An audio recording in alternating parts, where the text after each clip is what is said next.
네, 9월 3일 수요일입니다. 굿모닝 인포맥스 함께하고 계시고요. 시장 얘기 나눠보도록 하겠습니다. 대신증권 리서치센터 문남중 수석연구위원 나와 계세요. 선생님 안녕하세요. 안녕하세요. 네, 약간 이제 아침 저녁으로는 가을 느낌 나요.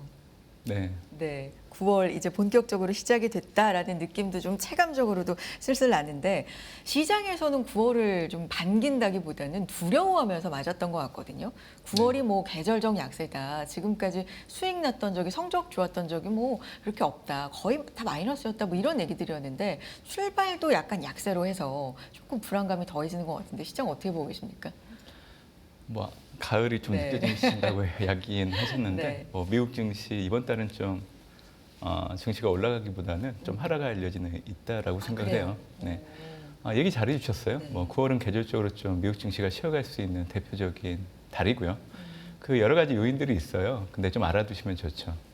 9월은 이제 3, 4분기 말이기 때문에 네. 미국 기업들 입장에서도 기업 해결 연도가 마감되는 부분들, 이에 따라서 기관들의 포트폴리오 조정 발생하고요.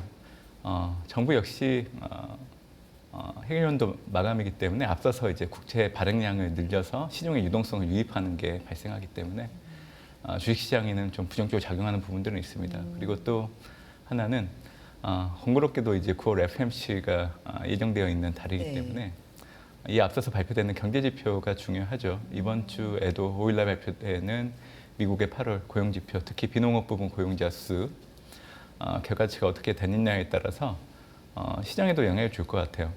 7월 고용 쇼크, 비농업 부분 고용자 수 3개월 평균이 3만 5천 명, 6월 기준으로는 15만 명이었는데 이게 급감을 했죠.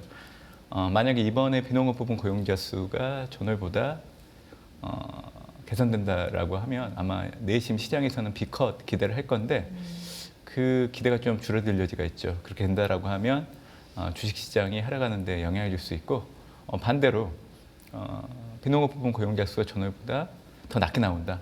그러면 9월 FMC에서 이제 50bp 인하 거의 기정사실화 하는 형태로 50bp요? 네, 시장이 또 해석을 할 거예요. 네. 그렇게 된다고 하면 또 주식시장은 반대로 좀 올라갈 수 있는 동인이 될 수도 있고요. 또 하나는 중국 증시가 하반기 들어서 특히 7, 8월 달부터 상승 속도가 좀 가팔라지긴 했는데 아마 이번 달에는 좀 쉬어갈 여지가 있습니다. 그렇게 보는 이유는 지금 중국 증시가 올라가는 것들은 사실 중국 인민들이 유동성 측면에서 주식시장에 자금 유입이 많이 들어서기 때문에 나타나고 있는 현상이긴 하는데 내부 사정을 놓고 본다고 하면 이제 중국 내에서 다른 타 자산으로 좀 투자를 할 만한 대체 투자처가 없는 상황에서 주식시장 자금이 좀 유입되는 부분들. 근데 펀더멘탈이 뒷받침되지 않는 증시나 기업들 같은 경우에는 결국 시간이 지나면 주가가 하락하는 걸 항상 목도를 했었기 때문에 아마 중국 증시는 이번 달 아마 쉬어가는 정도로 해서 7, 8월의 모습은 좀 나타나기는 어렵다고 생각을 하죠. 기억하실 거는 그거예요. 올해 잘 생각을 해보면 중국 증시가 올라왔던 그 바탕에는 중국 경제가 안 좋기 때문에 정책 당국이 추가적인 경기 부양책을 꺼내들지 않을까라는 그 기대가 사실 주가가 올라가는 데 영향을 줬던 부분들인데 올해 상반기 중국의 경제 성장률을 보면 평균적으로 5.3% 전년 대비 성장을 했죠. 올해 연초 중국 정부가 제시한 올해 경제 성장률 5% 안팎을 충분히 맞출 여지가 높아졌기 때문에 중국 정책 당국 입장에서는 앞으로 경기 부양책을 꺼내들 때 그렇게 빠르게 꺼내들려고 하진 않을 겁니다. 그게 아마 증시가 12월 중앙경제공작 회의 전까지는 좀 쉬어갈 수 있는 돈이 될 여지는 있다라고 생각을 하고 있죠. 그리고 21년에서 24년 S&P 500 지수 9월 달에 평균적으로 마이너스 4.2% 하락을 했습니다. 미국 증시가 최근에 고점을 형성했던 수치를 기준으로 해서 4.2% 정도 하락하는 걸 염두에 둔다라고 하면 S&P 500 지수는 6,229포인트 정도까지 산출이 됩니다. 그래서 이번 달 특히 상반월 때는 S&P 500 지수가 6,229포인트를 변동성의 최하단으로 보시는 게 맞고요. 대응을 할 때는 6,300포인트 하회하게 된다라고 하면 비중을 늘리는 형태로 가는 게 맞다라고 생각을 합니다. 왜냐하면 올해 10월부터는 다시금 미국 증시가 연말까지 계속 상승할 걸로 좀 보고 있기 때문에 이에 앞서서 마지막 변동성 구간이 이번 상반월에 형성될 수 있기 때문에 역발상 관점에서 이제 오히려 비중을 늘려야 된다라고 얘기해드리고 있고요. 이제 9월 FMC가 한국 시각으로는 18일 날 예정되어 있기 때문에 9월 FMC가 끝나게 된다라고 하면 어차피 이제 금리 인하를 목도하는 것은 기정사실화됐기 때문에 증시 변동성은 좀 축소되고 위험 선호 심리가 확산되는 그 모습들을 좀 확인할 수 있다라고 저는 생각을 하고 있죠. 그래서 아마 이번 달 하반월부터는 연준의 금리 인하 이로 인한 주요국들의 유동성 증가에 대한 기대들이 좀 커질 수 있기 때문에 이게 이제 증시가 올라갈 수 있는 한 요인이 될 여지가 있다라고 보고 있고 9월 상반월 때 흔들릴 때는 미국 계속 성장하고 있고 AI 혁명을 주도하는 기업들이 포진되어 있기 때문에 미국 선택해야 되고요. AI 혁명의 직접적인 수혜 반도체이기 때문에 한국과 대만 증시 이번 달에 한국 증시도 많이 하락을 좀 할 예정이에요. 예를 들자면 그래요? 예, 예정입니까? 저는 그렇게 봐요. 그래요? 네. 동일한 계산법이에요. 미국 증시랑 코스피의 최근 근래 가장 높았던 지수 때는 지난달에 있었죠. 그때를 기준으로 해서 8, 9월 달 코스피는 평균적으로 21년, 24년 마이너스 7.3% 정도 하락을 했기 때문에 이를 반영한다라고 하면 코스피 지수는 3,017 정도가 계산이 돼요. 그래서 이번 달 특히 상반월 때 코스피 지수는 변동성이 최하단을 3,017포인트 정도로 보시면 되고요. 코스피 지수 기준으로 3,100 하회하게 된다라고 하면 비중을 늘리는 형태로 가면 됩니다. 그래서 아마 올해 상반기 S&P 500 지수 6,229포인트, 코스피는 3,017포인트. 그래서 대응할 수 있는 방법은 S&P 500 지수는 6,300 하회할 때부터, 코스피는 3,100을 하회할 때부터 좀 비중을 늘려가는 형태. 그래서 이제 미국 반도체주 그렇게 좀 얘기를 해드렸고, 그리고 AI 관련된 자본 지출이 증가하고 주문형 반도체 시장이 커지기 때문에 AGI 범용 인공지능 관심 가지셔야 되고요.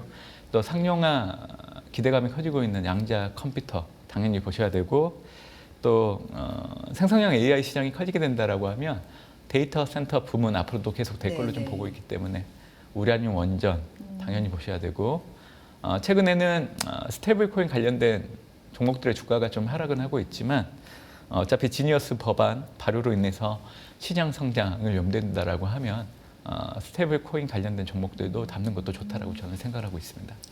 정리해 보면 뭐 회계 연도 기준도 있고 9월에 뭐 포트 조정이라든지 FOMC 여러 가지 지표에 대한 민감성 뭐 이런 걸로 인해서 9월에 반으로 나눴을 때 정확히 얘기하면 반이라기보다 이제 FOMC 기준을 좀 말씀해 주신 것 같아요. 그 전까지는 조정받을 가능성이 있고 네. FOMC 기준으로 해서 좀 다시금 반등할 여지를 말씀해 주고 그래서 조정 시 매수 의견을 주셨는데 여기에 이제 변수로 떠오른 게 글쎄요 뭐 계속 관세 얘기를 했기 때문에 새로운 얘기는 아닙니다만 관세가 기존에는 부과될 것 얼마나 부과될까 여기에 대한 걱정이었다면 새롭게 이제 떠오른 거는 이 관세가 부과할 권한이 트럼프 대통령한테 없다라고 연방순회 항소법원이 이제 판결을 했기 때문에 여기에 대해서 트럼프 대통령은 관세 없애면 제3세계 국가가 될 수도 있다. 뭐 이렇게 좀 강하게 얘기하고 있는 상황이고 대법원에 조기 심리를 요청할 예정이다. 뭐 이런 얘기도 간밤에 했고 그래서 이 부분에 대한 불확실성도 좀 커져서 국채금리가 장기금리 중심으로 또 간밤에 올랐잖아요. 이것도 좀 새로운 불안함 이렇게 떠올랐는데 이건 어떻게 보세요? 트럼프 행정부가 관세 부과를 할 수 있는 다른 수단들이 너무 많아서 항소법안이 권한을 벗어나는 이혼 판결을 했지만 이거는 그렇게 크게 미치는 영향력은 없을 겁니다. 그러니까 항소법원이 항소를 또 하게 된다라고 하면 관련된 판결들이 계속 이어질 것 같은데 그렇게 크게 의미는 없다라고 저는 생각을 해요. 그래서 저는 관세 부과할 때는 긍정적인 부분들을 좀 염두에 두시면 좋을 것 같아요. 중요한 거는 미국이 올해 상반기를 기준으로 관세 수입이 1,000억 달러 정도 되고 올해 연간으로는 3,000억 달러가 넘어갈 걸로 좀 보고 있기 때문에 미국 감세 법안 상반기 때 통과됐잖아요. 이로 인해서 앞으로 10년 동안 3조 4천억 원 정도 재정 부담으로 작용할 여지는 있는데 연간으로 3,000억 달러 이상 관세 수입이 발생한다라고 하면 10년 동안 놓고 봤을 때 3조 달러 정도가 관세 수입을 통해서 모아둘 수 있는 자금이기 때문에 이를 상쇄할 수 있다는 거죠. 그래서 관세 수입이 앞으로 계속 늘어난다라고 하면 미국의 재정 적자에 대한 부담을 좀 줄여주는 부분들, 이를 염두에 둔다라고 하면 미국 증시를 긍정적으로 봐도 되는 대목이라 보고 있고요. 제가 이 미국 내 관세부가 이에 또 다른 수단이 있다라고 얘기해드렸는데 이와 관련된 얘기를 좀 드릴게요. 네. 일단 지금 문제가 되고 있는 거는 국제 비상경제권한법에 근거한 관세부과입니다. 이에 해당되는 거는 10% 기본 관세, 그리고 상호 관세, 펜타닐 관세가 해당되기 때문에 일단은 이게 만약에 이제 이혼 판결이 계속 난다라고 하면 이거는 이제 무력화될 수 있는 부분들이긴 해요. 하지만 기존에 이제 무역확장법 232조 그리고 무역법 301조에 따른 품목별 관세는 해당되지 않아요. 관세가 계속 지속된다라는 거죠.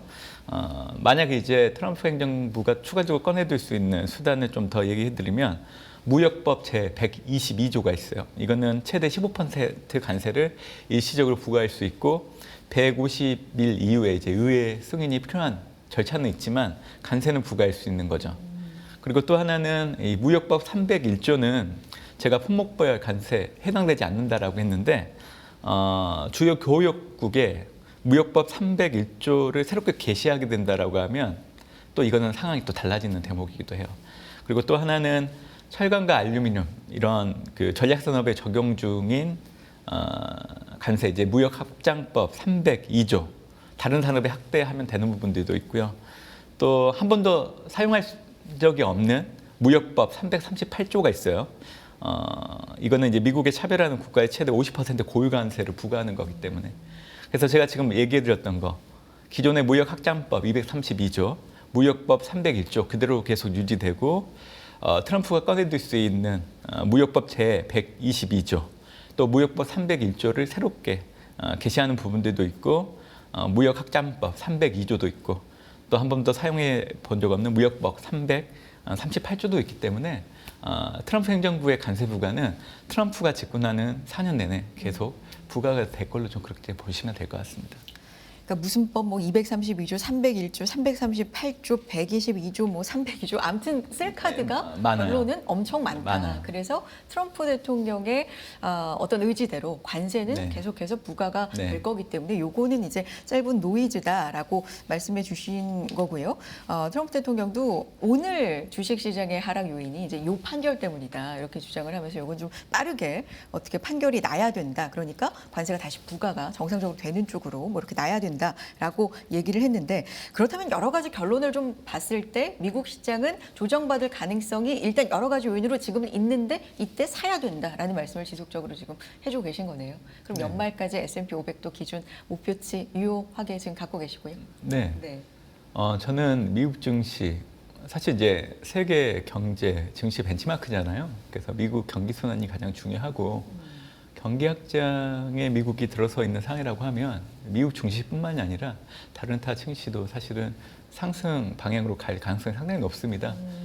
미국의 경기 확장은 전미경제연구소 데이터에 의한다라고 하면 올해 7월 기준으로 63개월째 경기 확장에 놓여 있어요. 그리고 80년도 이후에 경기 확장에 들어서게 된다라고 하면 85개월, 7년 1개월 정도 지속됐기 때문에 2027년 6월까지는 미국은 경기 확장에 놓여 있는 가능성이 상당히 높습니다. 이 얘기는 결국 미국 경기 확장이 끝나기 전까지는 증시가 계속 올라갈 수 있다는 거죠. 하지만 연간으로 쪼개서 놓고 본다고 하면 올해는 사실 연초부터 연말까지 계속 상승할 수 있는 장이에요. 이거는 과거에도 역대 집권 행정부의 집권 1년차 S&P 500 지수의 추이를 놓고 본다고 하더라도 집권 1년차 때는 연말까지 꾸준히 올라가는 장이었죠. 그래서 이를 지금 현재 시점에 적용을 해보면 9월 FOMC 분명히 금리 인하 25pp 인하 할 걸로 좀 보고 있기 때문에 유동성 증가에 대한 기대감을 바탕으로 해서 아마 이번 달 하반월부터 연말까지 계속 올라가는 흐름 좀 보시면 될 것 같고요. S&P 500 지수 기준으로 올해 하반기 밴드 상단을 6,900 제시하고 있는데 6,900 일시적으로 터치도 가능하다라고 생각을 해요. 연말 종가로 놓고 온다고 하면 그래도 6,800포인트 정도. 그리고 간밤에 보니까 일부 투자은행이겠죠. S&P 500 지수 상당히 높게 상단을 좀 제시한 곳도 있더라고요. 거의 7,900 후반 정도. 저 역시 불가능한 일은 아니라고 생각하고 있고요. 그 시점은 올해 내년은 아니라고 생각을 해요. 2027년도 상반기 정도 아마 S&P 500 지수는 7,000 후반대 정도까지도 충분히 올라갈 여지는 있다라고 생각을 하고 있기 때문에 올해는 9월달 특히 상반월이 마지막 변동성 구간이라고 좀 보시면 될 것 같고 사실은 8, 9월은 4, 4분기 상승장을 준비하는 구간이라고 그렇게 좀 해석하시면 되기 때문에 지금 가지고 있는 위험 자산들에 대해서는 계속 보유를 해야 된다라고 얘기를 드리고 있어요. 그렇군요. 제가 기억하는 건 에버코어 ISI인가 뭐 내년은 한 연말까지 7,700도 넘을 수 있다. 뭐 이렇게도. 네. S&P 500. 근데 저는 반대로 생각해요. 그래요? 저는 내년도 증시 되게 안 좋게 보거든요. 빠르면 연초 이후 4월 달 이후부터는 가을까지 미국 증시 주도로 증시가 하락할 걸로 좀 보고 있기 때문에 내년도에는 사실 위험 자산보다는 안전 자산으로 좀 관심을 갖는 게 맞고요. 원래 집권 2년차 중간 선거가 있는 해에는 미국 증시가 좋지 않다라는 거 얘기해드리고 싶고 또 하나는 올해 2월 기준으로 미국채 10년물과 3개월물 금리가 드디어 역전이 일어났어요. 그래서 1년 뒤에 해당되는 내년 1분기 전후로는 미국 경기 침체 분위기 고조될 걸로 좀 보고 있는데 작년 8월 달 그때 ISM 제조업 지수는 이미 50 이하 이축 국면에 있었는데 그때 미국 경기 침체 분위기 고조되면서 증시가 단기간에 급락했던 경험을 기억하실 거예요. 그때는 빠르게 회복을 했었는데 이번에는 그런 빠른 회복이 나타나진 않을 겁니다. 아마 하락의 출발점이 될 걸로 좀 보고 있고 그래서 저는 투자자 여러분들이 너무 올해 연말까지는 긍정적으로 보셔도 되지만 내년도까지 좀 증시를 긍정적으로 보기에는 불안한 요인들이 좀 많다. 이제 그 얘기를 좀 드리고 있어서 내년에는 좀 조심을 해야 된다라고 얘기해드리고 있죠. 위원님은 올해까지를 조금 더 긍정적이고 내년은 좀 보수적인 관점으로 보고 계신다. 알겠습니다. 좀 미리 내년 의견까지 들어볼 수가 있었네요. 그럼 동아시아 증시도 한번 살펴보고 싶은데 중국이 최근에 잘 간다 이런 얘기 아마 시청자분들 뭐 목도 많이 하시고 많이 들으시기도 하셨을 텐데 중국은 아까도 말씀해 주셨지만 경기가 좋아서 경제가 좋아서 잘 간다기보다는 뭐 부양에 대한 기대감이라든지 머니무브 이런 게 지금 영향이 좀 있는 겁니까? 네, 맞습니다. 네. 너무 우리가 잘 알고 있기 때문에 아무런 의미가 없다라고 생각하는 경우가 있어요. 투자를 하다 보면 중국도 마찬가지고 일본도 마찬가지예요. 최근에 일본 증시도 8월 상반월 전까지는 상당히 좋았거든요. 근데 그 바탕을 보면 결국 미국과 상호 간세 무역 합의를 잘 완만히 이뤘기 때문에 그 이후부터 사실 증시가 상승 강도가 커지기 시작을 한 거죠. 그래서 이거를 가장 먼저 보시면 될 것 같고 또 다른 요인들을 좀 얘기해드리면 중국 국민들이 인민들이 금을 좀 좋아해요. 그래서 2023년도 10월 이후로 금 가격이 올라가기 시작을 했을 때 한 축을 놓고 본다고 하면 중국 인민들의 금 매입량이 상당히 컸기 때문에 그게 금 가격이 올라갔던 이유이긴 했는데 올해 들어서 중국 정부가 5월달 기준으로 신용카드 현금 서비스 그리고 신용대출 받는 거에 대해서 좀 일부 제재를 했어요. 왜냐하면 그동안 중국 인민들이 신용카드 현금 서비스나 신용대출을 통해서 금이나 비트코인을 샀기 때문에 사실은 이제 중국 정부 입장에서는 주식시장, 부동산 시장으로 자금이 흘러가기를 원했기 때문에 이에 대한 제재를 하기 시작을 했죠. 그러다 보니까 중국 인민들이 금과 비트코인보다는 대체 투자처라고 할 수 있는 주식시장에 눈을 돌리기 시작을 했고 개인들의 자금들이 주식시장으로 옮겨가기 시작을 한 겁니다. 그래서 최근에 중국 증시가 많이 올라가고 있는 이유들 중에 하나는 수급적인 요인들이 크다라고 생각을 하고 있죠. 수급 측면을 놓고 본다고 하면 앞으로도 계속 올라갈 가능성이 있어요. 다만 펀더멘탈, 특히 구조적인 문제, 중국은 여러 가지 문제가 많아요. 중진국 함정, 이미 진입해 있다라고 저는 생각을 하고 있고 지방 재정이 많이 부실화되고 있고 기업 부채도 많이 누정되어 있고 가계 부채가 상당히 빨리 증가를 해왔기 때문에 사실 정부가 경기부양책 꺼내든다라고 하더라도 이제는 가계들이 소비를 하지 않는 거 그림자 금융도 있고요. 그래서 이런 구조적인 문제가 해결되지 않는다라고 하면 상승할 수 있죠. 근데 그 상승이 좀 제한될 수 있는 부분들은 있다라고 생각을 하고 있기 때문에 그래서 저는 이번 달은 좀 중국 증시가 쉬어갈 수 있다라고 얘기를 좀 드리고 있는 상황입니다. 중국 얘기가 나왔으니까요. 사실 뭐 이제 위원님한테 정치 지정학 뭐 이런 걸 여쭤보는 건 아니고 이제 경제적인 측면을 여쭤보고 싶은 건데 북중러 정상이 지금 베이징에 집결해 있습니다. 오늘 오전에 베이징 천안문 광장에서 이제 전승절 행사가 열리고 여기에 이제 북한, 중국, 러시아 정상이 한 자리에 모이게 되고 이게 이제 66년 만이라는 또 의미도 있는 거고 어떻게 보면 최근의 구도가 한미일, 뭐 북중러 이렇게 좀 어떻게 보면 조금 더 각을 세우는 날을 세우는 계기가 될 수 있지 않을까, 계기가 되지 않을까 혹시 뭐 이런 우려 혹은 어떤 경제적인 뭐 증시에도 영향을 미칠 만한 변화가 있을까 뭐 이런 것도 약간은 좀 짚어주시면 좋을 것 같고요. 사실 10월 에이펙에 트럼프, 시진핑 뭐 만나지 않을까 이런 기대감도 있었는데 또 이런 행사까지 있기 때문에 이게 증시에 혹시나 또 9월에 가뜩이나 불안한데 좀 영향이 있지 않을까 이런 감도 좀 있긴 있거든요. 전혀 영향이 없을까요?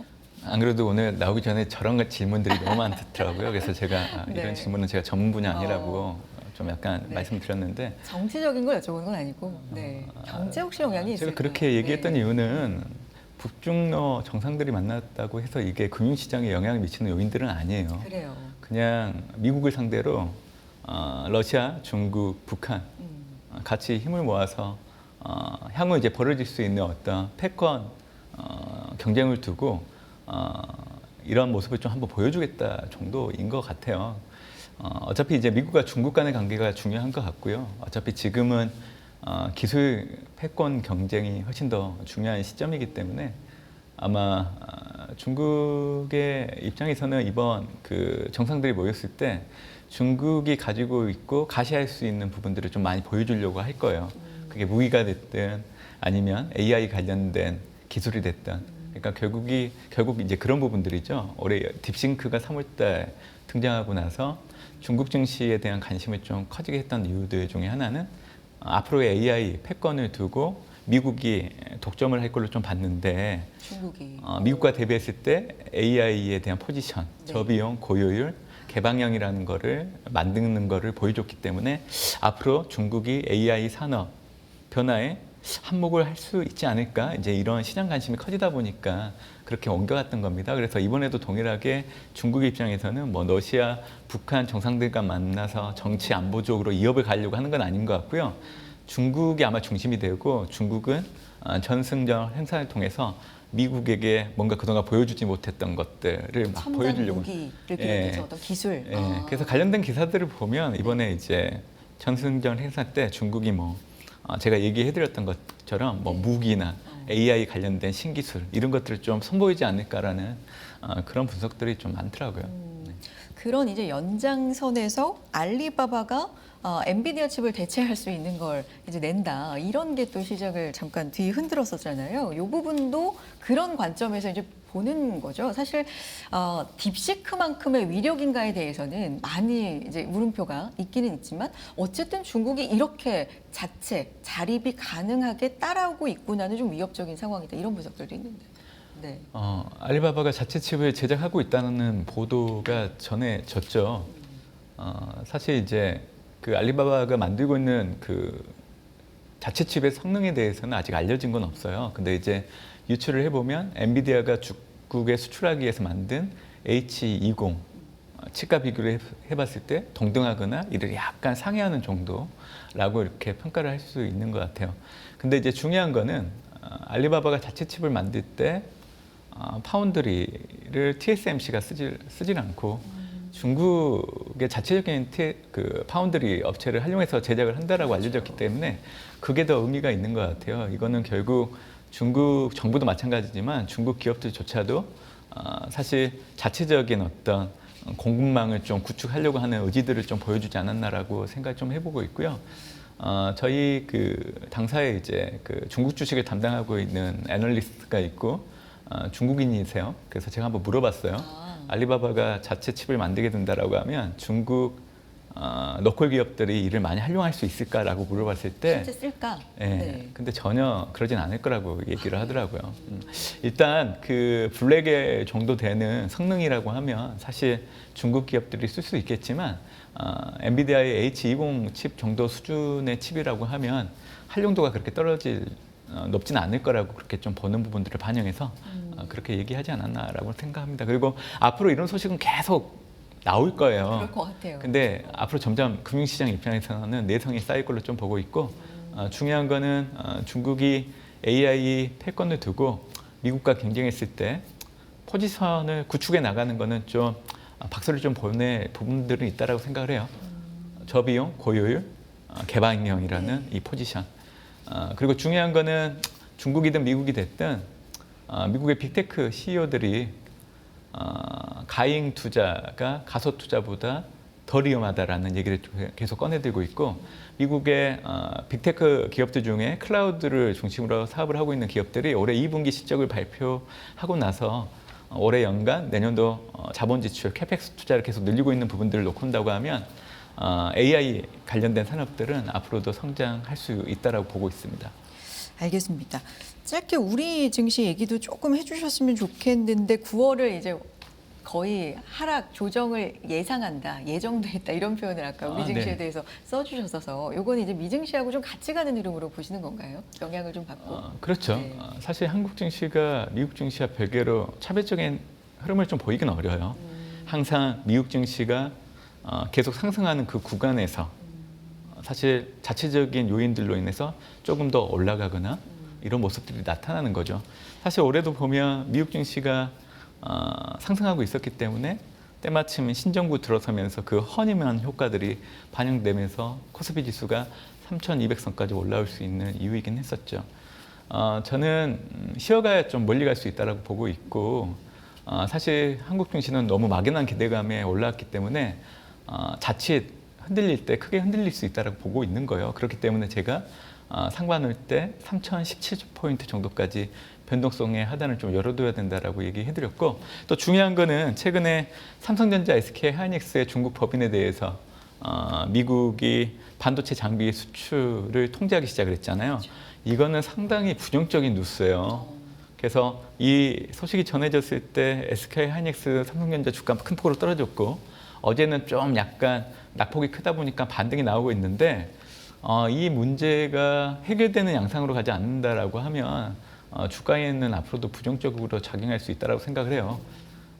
왜냐하면 중국의 지금 삼성전자 반도체 유한공사, SK 하이닉스 반도체 유한공사, 그리고 SK 하이닉스가 인수한 인텔 반도체 유한공사가 최종 사용자 검증 명단에 들어가 있기 때문에 내년 1월부터는 반도체 장비가 중국으로 들어가기 어렵습니다. 이 얘기는 뭐냐면 지금 중국 삼성전자, SK 하이닉스의 첨단 공정을 업그레이드하기 위한 부분들이 이제는 어렵다는 부분들.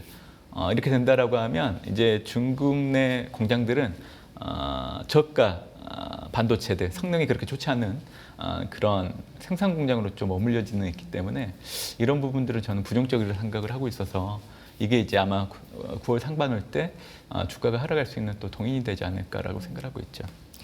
알겠습니다. 오늘 전반적인 시장에 대한 의견 이렇게 주셨고요. 여기까지 듣도록 하겠습니다. 대신증권 리서치센터 문남중 수석 연구위원 말씀 함께했습니다. 고맙습니다. 감사합니다.